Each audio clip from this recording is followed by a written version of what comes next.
ಎಲ್ಲರಿಗೂ ನಮಸ್ಕಾರ. ಲಕ್ಷ್ಮೀ ಸ್ಪರ್ಧಾ ಅಕಾಡೆಮಿ ಮಾನ್ವಿ ತಮ್ಮೆಲ್ಲರಿಗೂ ಸ್ವಾಗತ. ಇಂದು ದ್ವಿತೀಯ ಪಿಯುಸಿ ಪಠ್ಯ ಪುಸ್ತಕಕ್ಕೆ ಸಂಬಂಧಿಸಿದಂತೆ ಒಂದನೆಯ ಅಧ್ಯಾಯ ಅಂತಂದ್ರೆ ಒಂದನೇ ಅಧ್ಯಾಯದಲ್ಲಿ ಭಾರತ ರಾಜಕೀಯ ವ್ಯವಸ್ಥೆಯ ಉಗಮ ಮತ್ತು ಬೆಳವಣಿಗೆ ಅಂತೇಳಿ ಇಲ್ಲಿ ಒಂದು ಅಂಕದ ಪ್ರಶ್ನೆಗಳು ಅಂದ್ರೆ ಸರಳವಾದಂತ ರೀತಿಯಲ್ಲಿ ಏನಂತಂದ್ರೆ ತಮ್ಮೆಲ್ಲರಿಗೂ ನಮ್ಮ ಸಂಸ್ಥೆಯಿಂದ ಉಚಿತವಾದಂತಹ ಅವಕಾಶ ಇದೆ. ತಾವೆಲ್ಲರೂ ಇನ್ನ ಹೆಚ್ಚೆಚ್ಚಿನ ರೀತಿಯಲ್ಲಿ ಏನಪ್ಪಾ ಅಂದ್ರೆ ಅಧ್ಯಾಯಗಳ ಸಮೇತವಾಗಿ 1 ಮತ್ತು 2 ಅಂಕದ ಪ್ರಶ್ನೆಗಳು ಏನಪ್ಪಾ ಅಂದ್ರೆ ನಮ್ಮ ಸಂಸ್ಥೆಯಿಂದ ಕೊಡ್ತಾ ಇದೀವಿ. ತಾವೆಲ್ಲರೂ ಸಬ್ಸ್ಕ್ರೈಬ್ ಆಗಿ ಲೈಕ್ ಮಾಡಿ ಶೇರ್ ಮಾಡುತ್ತಾ ಅನ್ನುತ್ತಾ ನಾನು 1ನೇ ಅಂಕದ ಪ್ರಶ್ನೆಗೆ ಸಂಬಂಧಿಸಿದಂತೆ ಒಂದೆಂದರೆ ಭಾರತ ಯಾವಾಗ ಸ್ವತಂತ್ರವಾಯಿತು? ಭಾರತವು ಆಗಸ್ಟ್ 15 1947 ಸ್ವತಂತ್ರವಾಯಿತು ಅಂತೇಳಿ ಇಲ್ಲಿ ಅಂದ್ರೆ ಆಗಸ್ಟ್ 15 1947 ಭಾರತಕ್ಕೆ ನಮಗೆ ಸ್ವಾತಂತ್ರ್ಯ ಸಿಕ್ಕ ಸಂದರ್ಭದಲ್ಲಿ ದೆಹಲಿಯ ಕೆಂಪು ಕೋಟೆಯ ಮೇಲೆ ಭಾರತದ ಮೊದಲ ಪ್ರಧಾನಿಯಾದಂತ ಜವಾಹರ್ಲಾಲ್ ನೆಹರು ಅವರು ಅಂತಂದ್ರೆ ಜನಪ್ರಿಯವಾದಂತ ಭಾಷಣ ಮಾಡಿರುವಂತ ಒಂದು ದೃಶ್ಯ ಇಲ್ಲಿ ಇದೆ. ನೆಕ್ಸ್ಟ್ ಎರಡನೇದೇನಂತಂದ್ರೆ ಭಾರತ ಸಂವಿಧಾನ ಯಾವಾಗ ಅಸ್ತಿತ್ವಕ್ಕೆ ಬಂದಿತ್ತು ಅಂತೇಳಿ. ಇದು ಭಾರತದ ಸಂವಿಧಾನ ಜನವರಿ 26, 1950 ಅಸ್ತಿತ್ವಕ್ಕೆ ಬಂದಿತ್ತು ಅಂತೇಳಿ. ನೆಕ್ಸ್ಟ್ ಇನ್ನೊಂದಂದ್ರೆ ಭಾರತದ ರಾಷ್ಟ್ರೀಯ ಕಾಂಗ್ರೆಸ್ ಯಾವಾಗ ಉದಯವಾಯಿತು? ಭಾರತದ ರಾಷ್ಟ್ರೀಯ ಕಾಂಗ್ರೆಸ್ 1885 ಉದಯವಾಯಿತು ಅಂತ ಹೇಳುವಂಥದ್ದು. ಇನ್ನೊಂದು ದ್ವಿತೀಯ ಪಿಯುಸಿ ವಿದ್ಯಾರ್ಥಿಗಳಿಗೆ ಏನಪ್ಪಾ ಅಂದ್ರೆ ನಾವು ಕೇವಲ ವಾರ್ಷಿಕ ಪರೀಕ್ಷೆಯ ದೃಷ್ಟಿಯಿಂದ ಮಾತ್ರ ಏನಪ್ಪಾ ಅಂದ್ರೆ ವಿದ್ಯಾಭ್ಯಾಸವನ್ನು ಮಾಡ್ತೀವಿ, ಸ್ಟಡಿ ಮಾಡ್ತೀವಿ. ಬಟ್ ಆದ್ರೆ ಜ್ಞಾನಕ್ಕೆ ಸಂಬಂಧಪಟ್ಟಂತೆ ವಿಶಾಲವಾದಂತ ಪಾಂಡಿತ್ಯಕ್ಕೆ ಏನಂದ್ರೆ ಹೆಚ್ಚಿನ ಆದ್ಯತೆ ಕೊಡುವುದಿಲ್ಲ. ಅದಕ್ಕಾಗಿ ನಮ್ಮ ಕನ್ನಡದ ರಾಷ್ಟ್ರಕವಿ ಆದಂತ ಕುವೆಂಪು ಅವರು ಏನಪ್ಪ ಅಂದ್ರೆ ವಿದ್ಯಾರ್ಥಿಗಳಿಗೆ ಈ ರೀತಿಯಾದಂತಹ ಮೋಟಿವೇಶನ್ ಸಂಬಂಧಪಟ್ಟಂತೆ ಒಂದು ವಾಕ್ಯವನ್ನು ಹೇಳಿದ್ದಾರೆ. ಏನ್ ಹೇಳ್ತಾರೆ ಅಂದ್ರೆ ವಿದ್ಯಾರ್ಥಿಯು ಭತ್ತದ ಚೀಲವಾಗಬಾರದು, ಭತ್ತದ ಗದ್ದೆಯಾಗಬೇಕು ಅಂತೇಳಿ. ಅಂದ್ರೆ ನಾವೇನಂತಂದ್ರೆ ಕೇವಲ ಒಂದು ಚೀಲ ಏನಪ್ಪ ಅಂದ್ರೆ ಭತ್ತದ ಕಣವಂತಂದ್ರೆ ಒಂದು ಸೀಮಿತವಾದಂತ ರೀತಿಯಲ್ಲಿ ಏನಂದ್ರೆ ಸ್ಟೋರ್ ಆಗ್ತದೆ. ಅಂದ್ರೆ ಅಲ್ಪ ಜ್ಞಾನ ಅಂದ್ರೆ ನಾವೇನಂದ್ರೆ ಪರೀಕ್ಷೆ ದೃಷ್ಟಿಯಿಂದ ಏನ್ ಮಾಡ್ತೀವಿ ಅಂದ್ರೆ ಅಲ್ಪ ಜ್ಞಾನವನ್ನು ಪಡ್ತೀವಿ. ಆಮೇಲೆ ಏನಂತಂದ್ರೆ ಅದನ್ನ ಏನಂತಾರೆ ಮರಿವಾಗಿರುವಂತದ್ದು ಕಾಣ್ತೀವಿ. ನಾವೇನಪ್ಪ ಅಂದ್ರೆ ಚೀಲವಾಗಬಾರದು, ಭತ್ತದ ಗದ್ದೆ ಆಗಬೇಕಂತ ಅಂದ್ರೆ ವಿಶಾಲವಾದಂತ ಜ್ಞಾನವನ್ನು ಪಡೆದುಕೊಳ್ಬೇಕು. ದ್ವಿತೀಯ ಪಿಯುಸಿ ವಿದ್ಯಾರ್ಥಿಗಳಾದಂತ ನೀವೆಲ್ಲರೂ ಏನಪ್ಪ ಅಂದ್ರೆ ಆ ವಿಷಯವನ್ನಂತಂದ್ರೆ ಪರಿಪೂರ್ಣವಾದಂತ ಟೋಟಲಿ 9 ಅಧ್ಯಾಯಗಳಿದೆ. 9 ಅಧ್ಯಾಯಗಳಿಗೆ ಸಂಬಂಧಪಟ್ಟಂತೆ ಪರಿಪೂರ್ಣವಾದಂತ ಜ್ಞಾನವನ್ನು ತಾವು ಪಡೆದುಕೊಳ್ಳಬೇಕು ಅನ್ನೋ ಒಂದು ಉದ್ದೇಶದಿಂದ ಕುವೆಂಪು ಅವರು ಈ ರೀತಿ ಹೇಳಿರುವಂತದ್ದು ನಾವು ಕಾಣುತ್ತೀವಿ. ನೆಕ್ಸ್ಟ್ ಏನಂದ್ರೆ ಇಲ್ಲಿ ಯಾವ ಕಾಯ್ದೆಯು ಅಧಿಕಾರವನ್ನು ಕಂಪನಿಯಿಂದ ಕ್ರೌನಿಗೆ ವರ್ಗಾಯಿಸಲಾಯಿತು ಅಂತ ಕೇಳಿರುವಂತದ್ದು. ಇಲ್ಲಿ 1858 ಕಾಯ್ದೆಯು ಭಾರತ ಅಧಿಕಾರವನ್ನು ಕಂಪನಿಯಿಂದ ಕ್ರೌನಿಗೆ ವರ್ಗಾಯಿಸಲಾಯ್ತು ಅಂತ ಹೇಳುವಂತದ್ದು. ನೆಕ್ಸ್ಟ್ ಇಲ್ಲಿ ಡಯಾರಿಕಿ ಎಂದರೆ ಏನು ಅಂತೇಳಿ, ಯಾಕಂದ್ರೆ ಇದು ಹೆಚ್ಚೆಚ್ಚು ಸಲ ಎಕ್ಸಾಮ್ ಅಲ್ಲಿ ಕೇಳಿರುವಂತದ್ದು ನಾವು ಕಾಣ್ತೀವಿ. ಇಲ್ಲಿ ದ್ವಿಸರ್ಕಾರ ಪದ್ಧತಿಯನ್ನು ಡಯಾರಿಕಿ ಎನ್ನುವರು. ಅಂದ್ರೆ ಇಲ್ಲಿ ಏನಂತಾರೆ 1919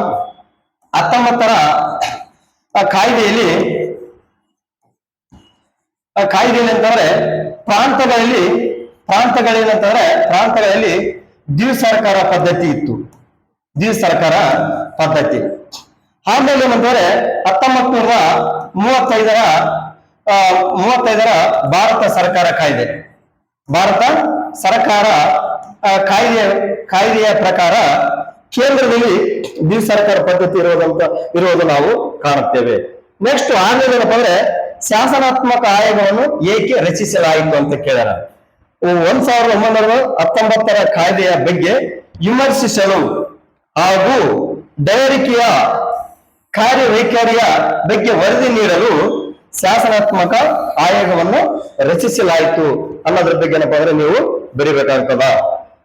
ಇಲ್ಲಿ ನೋಡ್ರಿ, ನಮಗೇನಂದ್ರೆ ವಿಶೇಷವಾದಂತ ಮಾಹಿತಿ ಒಂದು ರೀತಿಯಾದಂತ ಮಾಹಿತಿ ಬೇಕಾಗ್ತದ.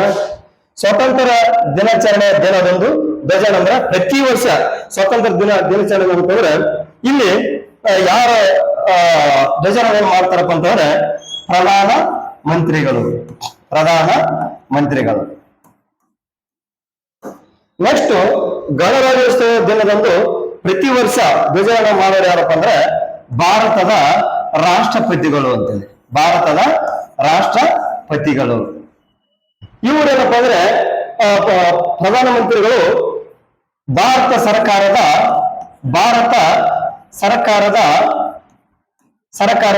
ಮುಖ್ಯಸ್ಥರು.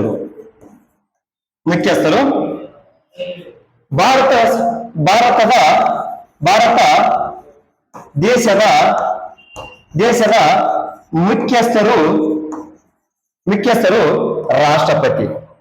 ಯಾಕಂದ್ರೆ ಇಲ್ಲಿ ಮತ್ತೆ ನಮ್ಮಲ್ಲಿ ಏನಪ್ಪಾ ಅಂದ್ರೆ ಅಮೆರಿಕ ದೇಶದ ಸರ್ಕಾರದ ಮುಖ್ಯಸ್ಥರು ಮತ್ತು ದೇಶದ ಮುಖ್ಯಸ್ಥರು ಯಾರಪ್ಪ ಅಂದ್ರೆ ಅಮೆರಿಕದ ಅಧ್ಯಕ್ಷರಂತ ನಿಮಗೆ ಗೊತ್ತಿರಬೇಕಾಗ್ತದ. ಇನ್ನೊಂದು ಏನಪ್ಪ 7ನೇ ಪ್ರಶ್ನೆ, ಸೈಮನ್ ಆಯೋಗವು ಏನನ್ನು ಶಿಫಾರಸು ಮಾಡಿತ್ತು? ಅಂದ್ರೆ ಸೈಮನ್ ಆಯೋಗ ಏನಪ್ಪಾ ಅಂದ್ರೆ ಏನ್ ಶಿಫಾರಸು ಮಾಡುತ್ತೆ ಅನ್ನೋದ್ರ ಬಗ್ಗೆ ನಿಮಗೆ ಬೇಕಾಗ್ತದ.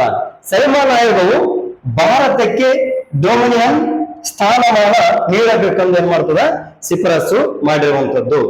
ಎಂತಂದ್ರೆ 3ನೇ ದುಂಡು ಮೇಜಿನ ಸಮ್ಮೇಳನ ಯಾವಾಗ ನಡೆಯಿತು? 1932ರಲ್ಲಿ 3ನೇ ದುಂಡು ಮೇಜಿನ ಸಮ್ಮೇಳನ ನಡೆಯಿತು. ನೆಕ್ಸ್ಟ್ 9ನೇ ಪ್ರಶ್ನೆ ಅಂದ್ರೆ 1935ರ ಭಾರತದ ಸ್ವತಂತ್ರ ಕಾಯ್ದೆಯ ಒಂದು ಮುಖ್ಯಾಂಶವನ್ನು ಬರೀರಿ ಅಂತ ಹೇಳಿದಂತ ಸಂದರ್ಭದಲ್ಲಿ ಇದರಲ್ಲಿ ಒಂದು ಅಂಕಕ್ಕೆ ಒಂದು ಅಂಶ ಬರೆದ್ರೆ ಸಾಕು. ನಾನೇನಂತಂದ್ರೆ ಇಲ್ಲಿ ಸಂಯುಕ್ತ ಸರ್ಕಾರ ಪದ್ಧತಿ ಒಂದು ಬರ್ದೀನಿ ಮತ್ತು ಅಧಿಕಾರದ ವಿಭಜನೆ 1935ರ ಭಾರತ ಸ್ವತಂತ್ರ ಕಾಯ್ದೆಯ ಮುಖ್ಯಾಂಶ ಅಂತ ಹೇಳುವಂತದ್ದು.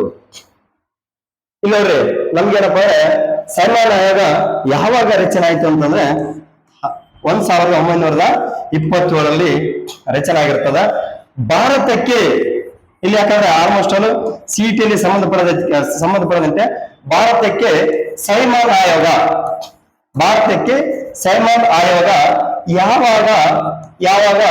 ಯಾವಾಗ ಬಂದಿತ್ತು?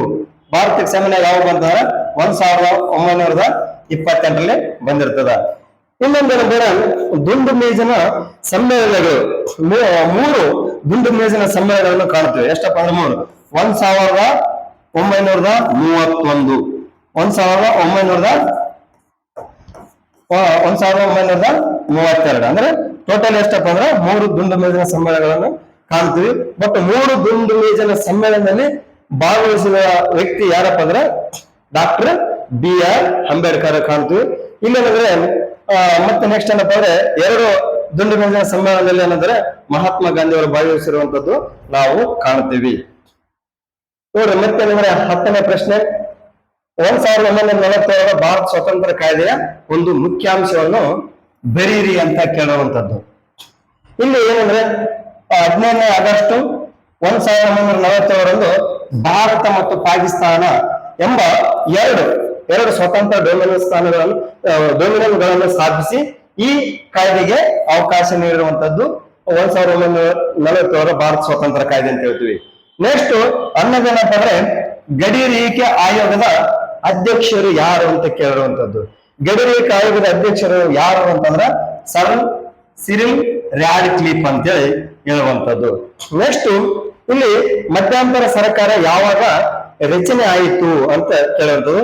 2ನೇ ಸೆಪ್ಟೆಂಬರ್ 1946ರಂದು ಮಧ್ಯಂತರ ಸರ್ಕಾರ ಏನ್ ಮಾಡ್ತದ ರಚನೆ ಆಗಿರುವಂತದ್ದು ನಾವು ಕಾಣುತ್ತೇವೆ. ಯಾವ ಸಭೆಯು ಮಧ್ಯಂತರ ಸರ್ಕಾರವನ್ನು ರಚಿಸಿತು ಅಂತ ಕೇಳ್ತಾನೆ. ಯಾವ ಸಭೆಯು ಮಧ್ಯಂತರ ಸರ್ಕಾರ ರಚನೆ ಮಾಡಿತಂದ್ರೆ ರಾಜ್ಯಾಂಗ ರಚನಾ ಸಭೆಯು ಮಧ್ಯಂತರ ಸರ್ಕಾರ ಏನು ಮಾಡ್ತದ ರಚನೆ ಮಾಡಿರುವಂತದ್ದು ನಾವು ಕಾಣುತ್ತೀವಿ.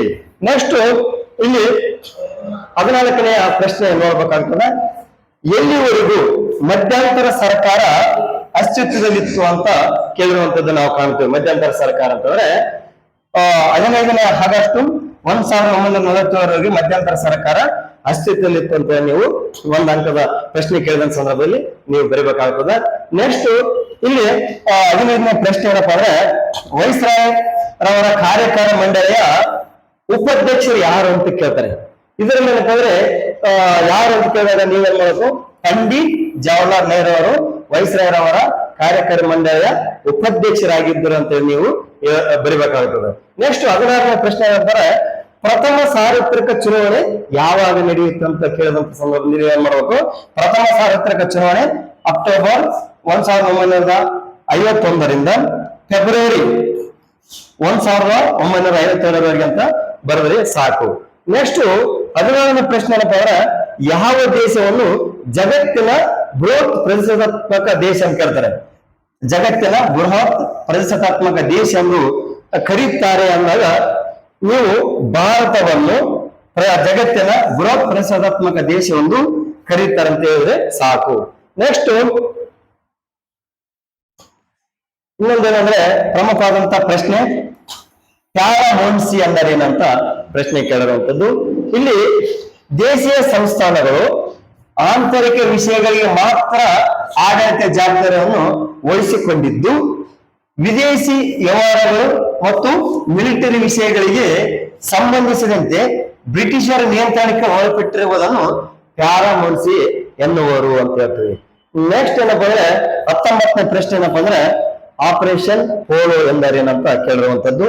ಇದು ಆಪರೇಷನ್ ಪೋಲೋ ಅಂತಂದ್ರೆ ಇದು ಸರ್ದಾರ್ ವಲ್ಲಭಾಯ್ ಪಟೇಲ್ಗೆ ಸಂಬಂಧಪಟ್ಟಂತ ಒಂದು ಇದಾಗಿದೆ. ಇಲ್ಲಿ ಆಪರೇಷನ್ ಪೋಲೋ ಅಂದ್ರೆ ಹೈದರಾಬಾದಿನ ನಿಜಾಮರು ದುರಾಡಳಿತದ ಅರಾಜಕತೆಯನ್ನು ಅಂತ್ಯಗೊಳಿಸಲು ಭಾರತದ ಸೇನೆ ನಡೆಸಿದ ಪೊಲೀಸ್ ಕಾರ್ಯಾಚರಣೆಯನ್ನು ಆಪರೇಷನ್ ಪೋಲೋ ಎಂದು ಕರೆಯುತ್ತಾರೆ. ನೆಕ್ಸ್ಟ್ ಏನಪ್ಪಾ ಅಂದ್ರೆ 20ನೇ ಪ್ರಶ್ನೆ ಇದೆ, ಇದು ಇಂಪಾರ್ಟೆಂಟ್ ಆಗಿ ಹೇಳುವಂತದ್ದು. ಇನ್ಸ್ಟ್ರೂಮೆಂಟ್ ಆಫ್ ಎಕ್ಸೆಸ್ ಅಂದರೇನಂತ ಕೇಳಿರುವಂತದ್ದು ನಾವು ಕಾಣ್ತೀವಿ.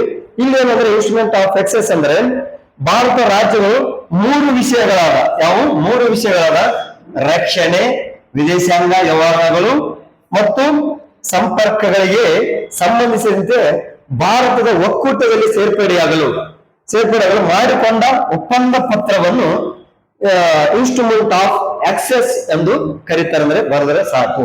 ನೆಕ್ಸ್ಟ್ ಏನಪ್ಪಾ ಅಂದ್ರೆ ಇಲ್ಲಿ ಮತ್ತೆ ಪ್ರಮುಖವಾದಂತ ಒಂದು ವಿಚಾರವನ್ನು ನಾವು ಕಾಣುವಂತದ್ದು ಇದೇನೆಂದರೆ 21ನೇ ಪ್ರಶ್ನೆ ಈ ರೀತಿಯಾಗಿದೆ. ಸಂಧಾನದ ಯಾವ ವಿಧಿಯು ಕಾಶ್ಮೀರಕ್ಕೆ ಪ್ರತ್ಯೇಕ ಸ್ಥಾನಮಾನವನ್ನು ನೀಡಿತು ಅಂತ ಪ್ರಶ್ನೆ ಕೇಳಿದ್ದಾರೆ.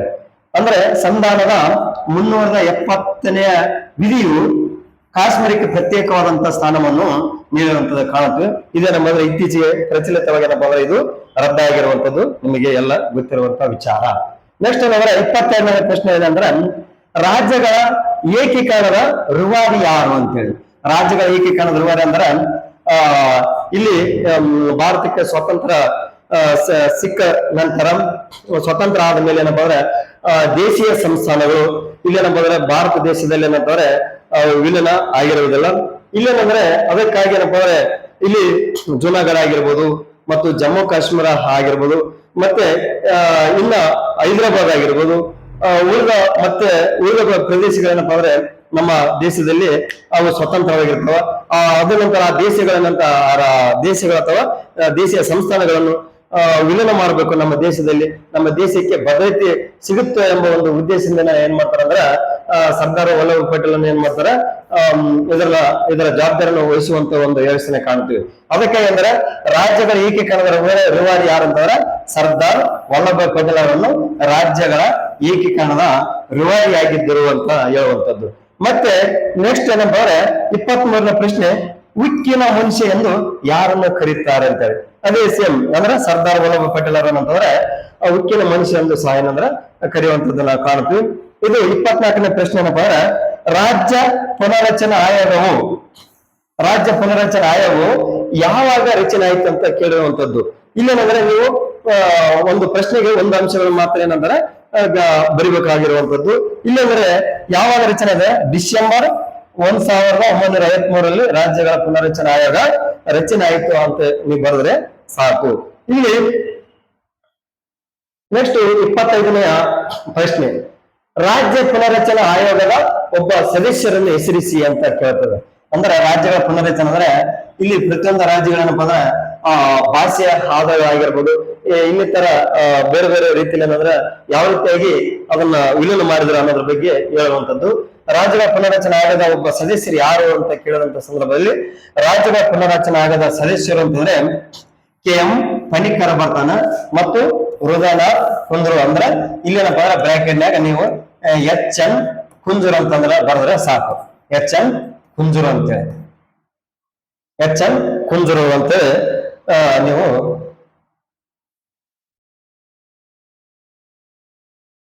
HN ಕುಂಜರು ಅಂತ. 26ನೇ ಪ್ರಶ್ನೆ, ರಾಜ್ಯ ಪುನರ್ರಚನಾ ಕಾಯ್ದೆಯು ಯಾವಾಗ ಅಂಗೀಕಾರವಾಯಿತು ಅಂತ ಕೇಳ್ತಾನೆ. ಅಂದ್ರೆ ಯಾವಾಗ ಅಂಗೀಕಾರ ಆಯ್ತು ಅಂತ ಕೇಳಿದಂತ ಸಂದರ್ಭದಲ್ಲಿ ನೀವು ನವೆಂಬರ್ 1956ರಲ್ಲಿ ರಾಜ್ಯ ಪುನರ್ರಚನಾ ಕಾಯ್ದೆಯು ಅಂಗೀಕಾರವಾಯ್ತು ಅಂತೇಳಿ ಬರೆದ್ರೆ ಸಾಕು. ನೆಕ್ಸ್ಟ್ 27ನೇ ಪ್ರಶ್ನೆ ಅಂದ್ರೆ 1956ರಲ್ಲಿ ರಾಜ್ಯ ಪುನರ್ರಚನಾ ಕಾಯ್ದೆಯು ಎಷ್ಟು ರಾಜ್ಯ ಮತ್ತು ಕೇಂದ್ರಾಡಳಿತ ಪ್ರದೇಶಗಳನ್ನು ರಚಿಸಿತ್ತು ಅಂತ ಹೇಳಿ. ಅಂದ್ರೆ ಎಷ್ಟು ರಾಜ್ಯಗಳು ಮತ್ತು ಕೇಂದ್ರಾಡಳಿತ ಪ್ರದೇಶಗಳನ್ನು ರಚಿಸಿತ್ತು ಅಂತ ಕೇಳಿದಾಗ ನೀವು ಏನ್ ಮಾಡ್ಬೇಕಂದ್ರೆ 1956ರಲ್ಲಿ ರಾಜ್ಯ ಪುನರ್ರಚನಾ ಕಾಯ್ದೆಯು ಎಷ್ಟಂತಂದ್ರೆ 14 ರಾಜ್ಯಗಳು, ಅಷ್ಟು 14 ರಾಜ್ಯಗಳು ಮತ್ತು 6 ಕೇಂದ್ರಾಡಳಿತ ಪ್ರದೇಶಗಳನ್ನ ಮಾಡ್ತದ ರಚಿಸಿತ್ತು ಅಂತ ಹೇಳುವಂತದ್ದು. ನೆಕ್ಸ್ಟ್ ಇದು 28ನೇ ಪ್ರಶ್ನೆ, ಬಾಂಬೆಗೆ ಸಂಬಂಧಪಡದಂತಂದ್ರೆ ಪ್ರಶ್ನೆ ಕೇಳಿದ್ದಾರೆ. ಬಾಂಬೆಯನ್ನು ಯಾವಾಗ ವಿಭಜಿಸಲಾಯಿತು ಅಂತ ಕೇಳಿರಂತ. ಅದನ್ನ ಏನ್ ಮಾಡ್ತಾರೆ, ಬಾಂಬೆ ಏನಂತಂದ್ರೆ ಇದನ್ನ ಡಿವೈಡ್ ಮಾಡ್ತಾರೆ. ಯಾವಾಗ ಅಂತ ಕೇಳಿರುವಂತದ್ದು ಕಾಣ್ತೀವಿ. 1960ರಲ್ಲಿ ಬಾಂಬೆಯನ್ನು ಏನ್ ಮಾಡ್ತಾರೆ, ವಿಭಜನೆ ಮಾಡಿರುವಂತದ್ದು ನಾವು ಕಾಣ್ತೀವಿ. ಇಲ್ಲಿ ನೆಕ್ಸ್ಟ್ ಏನಂದ್ರೆ 29ನೇ ಪ್ರಶ್ನೆ, ಪಂಜಾಬ್ ಅನ್ನು ಯಾವಾಗ ವಿಭಜಿಸಲಾಯಿತು ಅಂತ ಕೇಳಿರುವಂತದ್ದು. 1966ರಲ್ಲಿ ಪಂಜಾಬ್ ಅನ್ನು ಏನ್ ಮಾಡ್ತಾರೆ, ವಿಭಜನೆ ಮಾಡಿರುವಂತದ್ದು ನಾವು ಕಾಣ್ತೇವೆ. ನೆಕ್ಸ್ಟ್ 2030ನೇ ಪ್ರಶ್ನೆ, 2014ರಲ್ಲಿ ಯಾವ ರಾಜ್ಯವನ್ನು ವಿಭಜಿಸಲಾಯಿತು ಅಂತ ಕೇಳಿರುವಂತದ್ದು. 2014ರಲ್ಲಿ ಆಂಧ್ರ ಪ್ರದೇಶ ಏನ್ ಮಾಡ್ತಾರೆ, ರಾಜ್ಯವನ್ನು ವಿಭಜನೆ ಮಾಡಿರುವಂತದ್ದು ನಾವು ಕಾಣ್ತೇವೆ. ಅಂದ್ರೆ ಇಲ್ಲೇನಂತಾರೆ ಆಂಧ್ರ ಪ್ರದೇಶ್ ಮತ್ತು ತೆಲಂಗಾಣ ಏನ್ ಮಾಡ್ತಾರೆ, 2 ರಾಜ್ಯಗಳಾಗಿ ರಚನೆ ಆಗಿರುವಂತ ಅಂದ್ರೆ 2014.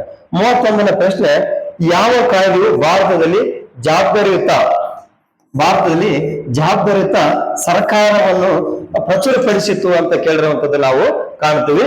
1919ರಲ್ಲಿ ಕಾಯ್ದೆ ಭಾರತದಲ್ಲಿ ಜವಾಬ್ದಾರಿಯುತ ಸರ್ಕಾರವನ್ನು ಏನ್ ಮಾಡ್ತದ, ರಚನೆ ಮಾಡಿತ್ತು ಅಥವಾ ಪ್ರಚುರಪಡಿಸಿತು ಅಂತ ಅನ್ನೋದ್ರ ಬಗ್ಗೆ ನಾವು ಹೇಳುವಂತದ್ದು. ನೆಕ್ಸ್ಟ್ ಏನಪ್ಪ ಅಂದ್ರೆ ಇಲ್ಲಿ ಕೊನೆಯ ಟೋಟಲ್ 2 ಪ್ರಶ್ನೆಗಳಿರುವಂತದ್ದು ನಾವು ಕಾಣ್ತೀವಿ. 35ನೇದೇನಪ್ಪ ಅಂದ್ರೆ ಭಾರತದಲ್ಲಿ ಸಂಯುಕ್ತ ವ್ಯವಸ್ಥೆಗೆ ಯಾವ ಕಾಯ್ದೆಯು ಅವಕಾಶವನ್ನು ಕಲ್ಪಿಸಿತು ಅಂತ ಕೇಳಿದಂತ ಸಂದರ್ಭದಲ್ಲಿ ಉತ್ತರ 1935ರ ಭಾರತ ಸರ್ಕಾರ ಕಾಯ್ದೆ ಭಾರತದಲ್ಲಿ ಸಂಯುಕ್ತ ವ್ಯವಸ್ಥೆಗೆ ಏನ್ ಮಾಡ್ತದ, ಅವಕಾಶ ನೀಡಿರುವಂತದ್ದು ನಾವು ಕಾಣ್ತೀವಿ. ಇಲ್ಲಿ ಅಂದ್ರೆ 1935 ಭಾರತ ಸರ್ಕಾರ ಕಾಯ್ದೆ ಅದೇನಂದ್ರೆ ಭಾರತದ ಸಂವಿಧಾನಕ್ಕೆ ಇದೇನಪ್ಪ ಅಂದ್ರೆ ನೀಲನಕಾಶೆ ಅಥವಾ ಬ್ಲೂ ಪ್ರಿಂಟ್ ಅಂತ ನಾವು ಹೇಳುವಂತದ್ದು ಕಾಣ್ತೀವಿ. ಮತ್ತೆ ನೆಕ್ಸ್ಟ್ ಏನಂದ್ರೆ 33ನೇ ಪ್ರಶ್ನೆ, ಪ್ರಥಮ ಲೋಕಸಭೆಯ ಸ್ಪೀಕರ್ ಯಾರು ಅಂತ ಕೇಳಿರುವಂತದ್ದು ಕಾಣ್ತೇವೆ. ಯಾರಪ್ಪ ಅಂದ್ರೆ ಜಿ.ವಿ. ಮಾವಳಂಕರ್ ಪ್ರಥಮ ಲೋಕಸಭೆ ಸ್ಪೀಕರ್ ಆಗಿದ್ರ ಅನ್ನುವಂಥದ್ದು ನಾವು ಕೇಳ್ತೀವಿ.